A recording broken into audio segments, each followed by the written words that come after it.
Good evening, नमस्कार, अस्सलाम वालेकुम। आज हम ऑल इंडिया महिला एम्पावरमेंट पार्टी की सुप्रीमो से हम बातचीत कर रहे हैं और उनसे कुछ तीखे सवाल पूछेंगे। हम देखते हैं उनके पास इस चीज़ का क्या जवाब है। नाजरीन, हम आपको बता दें कि ये हैदराबाद कॉन्स्टिट्यूंसी चार मीनार से इलेक्शन कंटेस्ट करने का इन्होंने डिक्लेरेशन दिया है। अभी नॉमिनेशन फॉर्म दर्ज नहीं किया है, कमों कोई एक दो रोज़ में ये कर लेंगी। उसके बाद हम फिर आपके सामने आएंगे। बर वक्त हम इनसे कुछ तीखे सवाल पूछेंगे जो हम आपसे पहले ही माफ़ी चाहते हैं कि अगर आपको, लेकिन पॉलिटिक्स में अगर आप आएंगी तो इस तरह के सवाल जो है हम पूछेंगे, क्योंकि हम अपना एक बहुत कीमती वोट आपको देने जा रहे हैं। या हम सोच सकते हैं एक सेकेंड ऑप्शन, मुस्लिम कम्युनिटी के लिए ये एक सेकेंड ऑप्शन है, एक अल्टरनेटिव है जो 3 पुश्तों से चलने वाली एक पार्टी है जिसके खिलाफ आप खड़ी होने जा रही हैं। और अगर हम देखें तो ये एक तिकोना बन रहा है, क्योंकि सामने आपको पता है कि बीजेपी के कैंडिडेट जो कि अपने आप को एक बहुत मजबूत कैंडिडेट बना के सामने आई हैं।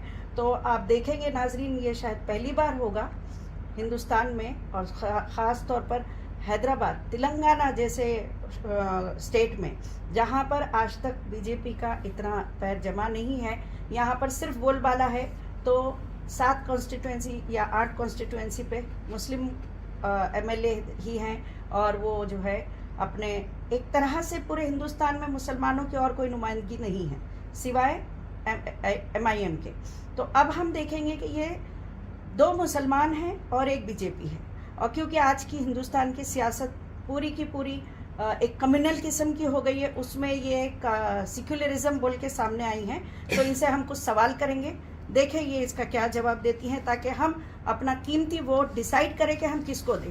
क्योंकि एक शैम्पू की बोतल लेने में भी हम बहुत ज़्यादा सर्वे करते हैं, कौन सी कंपनी अच्छी है, क्या रेट दे रही है। तो अब हम देखते हैं कि हमारा कीमती वोट जो आगे की 5 साल जो हुकूमत चलेगी, तो उसमें हम किस तरह अपना वोट कास्ट करें। और इनसे कुछ चीज़ें पूछते हैं, आगे फैसला आपके हाथ है नाज़रीन।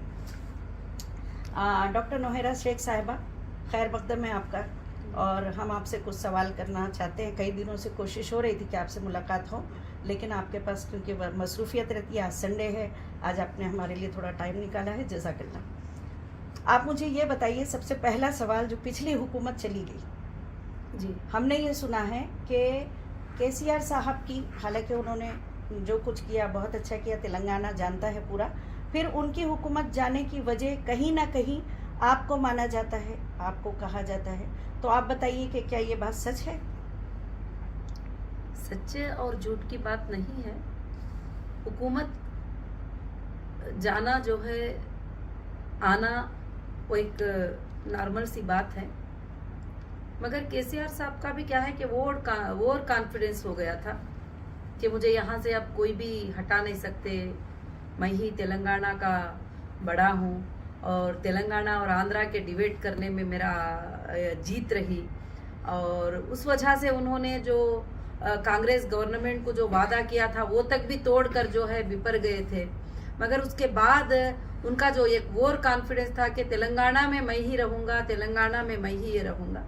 तो लोग कहते हैं कि आपने 49 सीट कंटेस्ट करे और उनके 35 सीट जो चले गए, वहाँ पर आपके लोगों ने जो है वोट लेकर जो है हरा दिए। इस तरह के बातें लोग तो करते हैं, मगर हमने किसी को हराने और जीतने की नीयत से नहीं किया था। और लोग काफ़ी ये सवाल भी कर रहे थे कि जब उनकी हुकूमत थी तो तुम्हारे साथ बहुत ही ज़्यादा जुल्म किया गया। तो जाहिर से बात है कि सब लोग देख रहे थे कि अक्टूबर 10 को मैं सोमाजीगुड़ा प्रेस कॉन्फ्रेंस में कॉन्फ्रेंस करती हूँ कि मैं 2018 का इलेक्शन कंटेस्ट करने वाली हूँ, 119 सीट्स पे इलेक्शन करने वाली हूँ, तो 14 को मैं अरेस्ट हो जाती हूँ।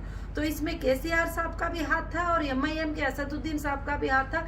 दोनों मिलकर मीटिंग करके मुझे अरेस्ट कर दिए थे। मगर अल्लाह का बहुत बड़ा एहसान है कि मैं बहुत अच्छे तरीके से जीत कर हाई कोर्ट और सुप्रीम कोर्ट से इस बार के इलेक्शन में जो है मैं सामने हूँ। और ख़ासकर से मैं हैदराबाद इलेक्शन कंटेस्ट करना चाह रही हूँ और काफ़ी मुकामात पे इंडिया के अलग अलग जगह पर हमारे कैंडिडेट जो है खड़े हो रहे हैं। और ये हमारी शुरुआत है, मुझे नहीं मालूम कि हम कब जीतेंगे, कितना जीतेंगे, मगर अगर पब्लिक मौका देगी तो ज़रूर हम उनके अच्छे खिदमत करने की कोशिश ज़रूर करेंगे। शेख साहिबा ये बताइए कि हमारे नाजरीन क्या फिर ये समझे, क्योंकि आपके बहुत सारे हमने वीडियोस जो है वो फॉलो किए हैं और ख़ुसूसन ये जब आप इलेक्शन का डिक्लेयर की हैं तो हमारी और हमारे नाजरीन की बहुत पैनी नज़र आपके ऊपर है। तो ये बताइए कि क्या हम ये समझे, हमारे नाजरीन ये समझे कि आप अपने कोई पर्सनल वजूहात की वजह से इस इलेक्शन में उतरना चाह रही हैं, तो इससे आवाम को क्या फ़र्क पड़ेगा?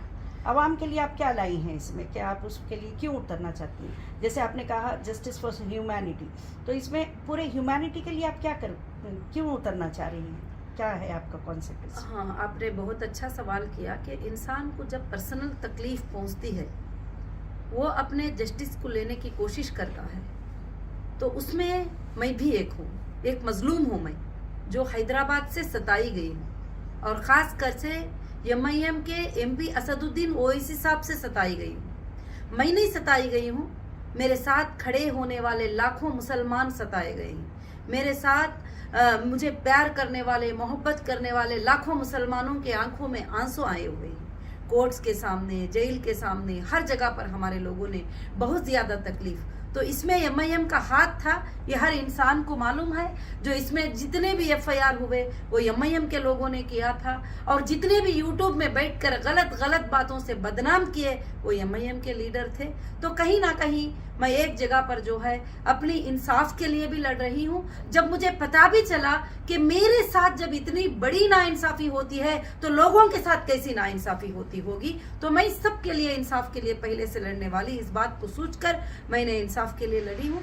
मैं आज ही इंसाफ के लिए नहीं, बल्कि जब ये मेरे ऊपर जुल्म करे, मेरे ऊपर झूठा FIR करे, मेरे ऊपर इल्ज़ाम लगाए तरह तरह के, और पार्लियामेंट में खड़ के गलत बातें बोलने लगे, तो मैंने इनके ऊपर 100 करोड़ का मानहानि केस जो है डिस्ट्रिक्ट सिविल कोर्ट में मैंने डाला, और वहां पर पिटीशन अलाउ हुआ। तो फिर जो है मैं वो केस जीत भी गई और 100 करोड़ का केस भी जीत गई, और कि कोर्ट भी मान गई कि बेशक जो है इसकी बर्बादी में, इन लोगों के सताने में, इन लोगों को मुश्किल पहुंचाने में जरूर MIM का हाथ है और MIM के नेताओं का हाथ है। तो लाजिम से बात है कि मैं मेरी इंसाफ भी लेने की कोशिश करूंगी। मेरे साथ जितने लोगों को नाइंसाफी हुई है मैं उनको इंसाफ भी दिलाने की कोशिश करूंगी, और मैं हक के लिए फाइट करने वाली हूं कि मैं जरूर इस पर फाइट करने की कोशिश करूंगी। आपका सवाल मुनासिब था।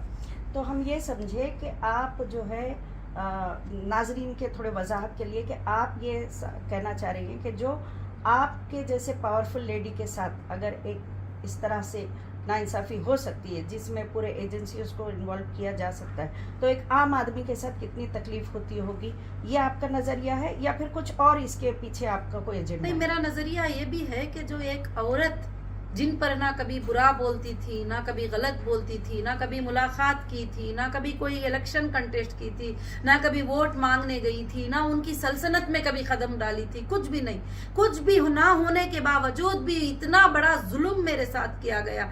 हर एजेंसी को मेरे घर को भेजा गया, टैक्स एजेंसी को, ED को, रेवेन्यू डिपार्टमेंट को, इंटेलिजेंट को, हर जगह जहां जहां पॉसिबल होता गया, नेशनल से इंटरनेशनल तक एजेंसीज को मेरे हाथ में भेजा गया। कहीं भी देखो तो MIM के असदुद्दीन ओवैसी साहब का FIR की कॉपी उनके हाथ में होती थी, एक लेटर उनके हाथ में होता था कि आपको कोई औरत नजर नहीं आई इन्वेस्टिगेशन करने के लिए, आपको कोई और पॉलिटिशियन नजर नहीं आए, तो और सिर्फ एक मुसलमान औरत जो आपके जब मुसलमानों को भलाई पहुंचाना चाहते हैं, मुसलमानों की भलाई करना चाहते हैं, तो एक मुसलमान औरत आपको नजर में आई। वो औरत जो हजारों के मस्जिदें बनाने में कामयाब करने वाली, जो हजारों के मदारिस को साथ देने वाली, जो हजारों के लड़कियों को स्टूडेंट बनाकर पढ़ाई करने वाली, उस औरत के ऊपर हमला करके क्यों आप डर गए थे कि एक मुस्लिम फेस आ रहा है, ये अच्छे काम करने के लिए आ रहा है और बगैर पॉलिटिक्स के जो है सबको फायदा पहुंचा रहा है, तो इसको मैं तबाह कर दूं। और आपने ये सोचा तो जाहिर से बात है कि कोई भी सोचेगी। जो जुल्म मेरे साथ हुआ है वो आज तक भी जो बैठी हूं, ये अल्लाह की बहुत बड़ी ताकत मेरे साथ है, नहीं तो दूसरी औरत होती तो यह जुल्म को कभी भी सामने नहीं बैठती। आपको और भी बताऊं, मेरे कई प्रॉपर्टियों पर MIM के लीडरों ने कब्जा करवाया है, बंगलों के ऊपर कब्जा करवाया है। गवर्नमेंट ऑफिसर्स ऑफिशियल जो ख्वाजा मुहिद्दीन करके जुबली हिल के एक घर के ऊपर वो जाता है, वो घर देखता है, घर बहुत अच्छा लग रहा है तो उस पर कब्जा करके बैठता है, झूठा आर्बिट्रेटर लाता है। मैं अंदर होती हूँ, ED के अटैचमेंट में होने के बाद रजिस्टर करता है। ये सब किसका सपोर्ट है?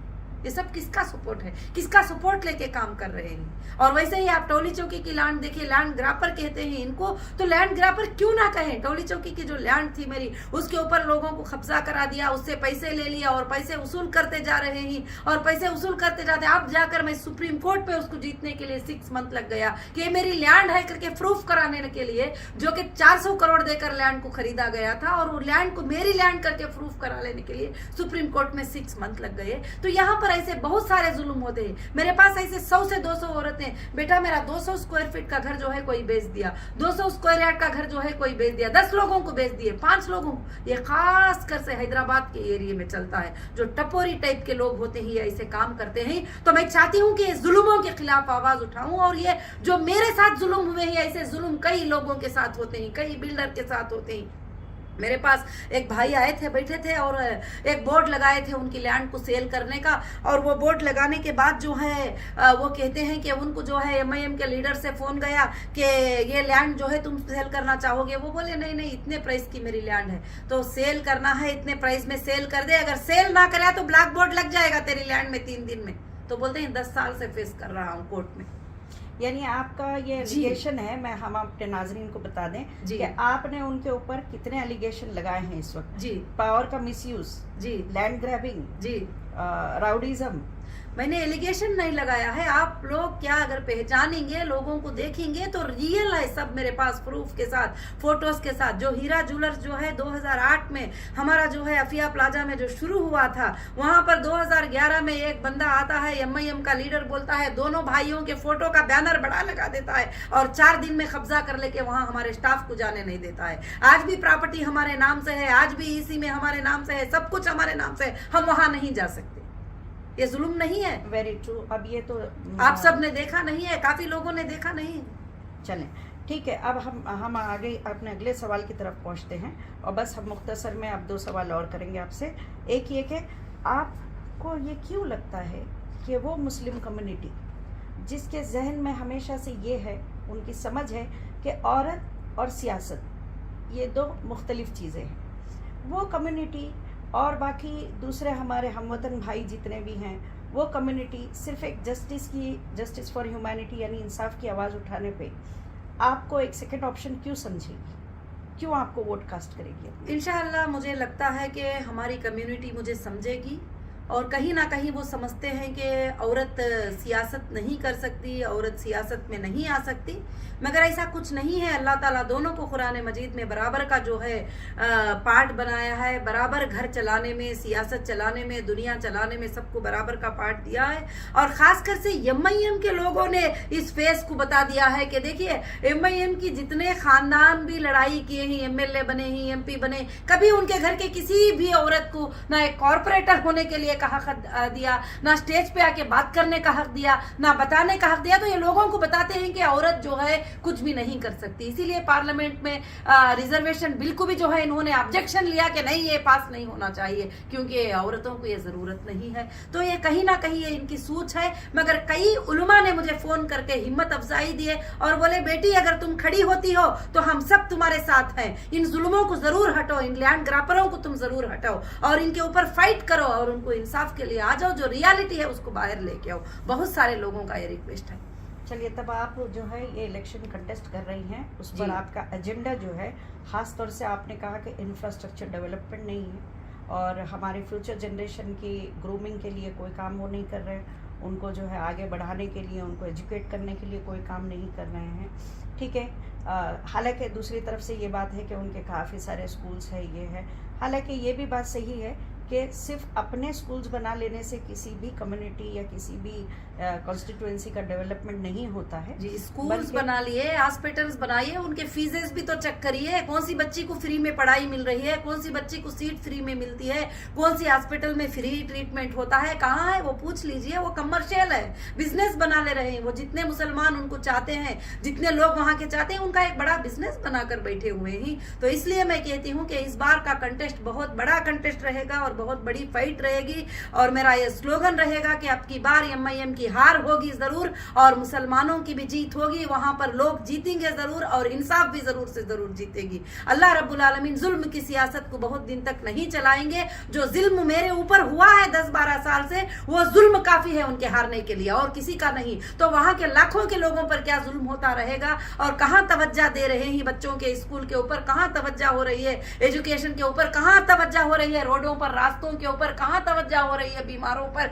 किसी पर कोई तवज्जो नहीं। आप देख रहे थे ना कि साहब जो है जा रहे थे, एक औरत आके बोल रही है कि साहब तुमने पिछले बार इलेक्शन में बोले थे यहाँ पर पानी का पाइप लगाएंगे, फिर भी इलेक्शन आ गया पानी का, तो हाँ हम अगले इलेक्शन में देखेंगे बोलकर भाग रहे थे।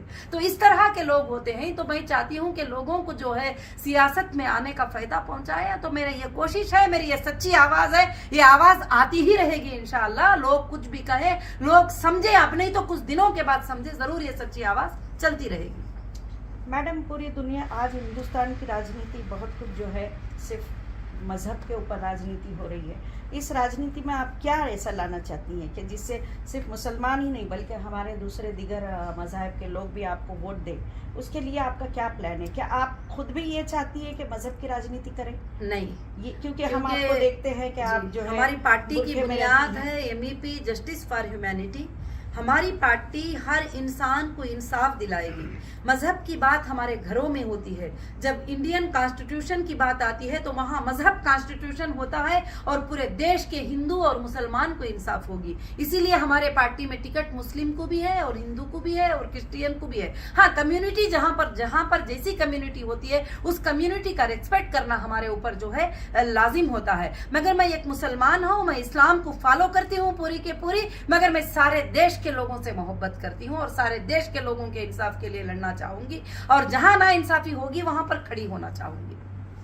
ठीक है, हम आपके साथ, हमारी बहुत सारी शुभकामनाएं हैं, बहुत सारी हमारी अच्छी ये है कि चले नाजरीन के सामने एक दूसरा ऑप्शन भी आए ताकि ये सेक्युलर है, हमारे मुल्क में डेमोक्रेसी है और हमारे लोग जो है अच्छी तरह सोच समझ के आपको जो है वोट दे। जबकि आप इस स्लोगन के साथ आई हैं कि अब की बार ओवैसी की हार, MIM की हार, अब की बार MIM की हार और नौहेरा शेख के गले में हार। देखें ये कब तक के आपकी ये बात जो है लोगों तक पहुंचती है और लोग अपना क्या फ़ैसला करते हैं। नाजरीन, इसका फ़ैसला तो आप ही को करना है कि आप अपना ये कीमती वोट किसको देते हैं, किस तरह देते हैं। चाहे आप सालों साल यानी 70-75 साल पुरानी पार्टी को दें या कोई नई आई हुई पार्टी को दें, क्योंकि हकीकत यह है कि हुकूमत जो है वो चाहे आप अल्लाह कहें, चाहे आप जो है भगवान कहे, जो भी कहे, बहरहाल चलाने वाला एक है। वो हुकूमत अपनी उसी को देता है जिसके हाथ में वो अपने बंदों को सेफ पाता है या उनको आजमाता है। तो हम देखेंगे कि इस बार अल्लाह ताला का क्या फ़ैसला होता है। इसके साथ ही हम आपसे विदा लेते हैं। Thank you. जय हिंद।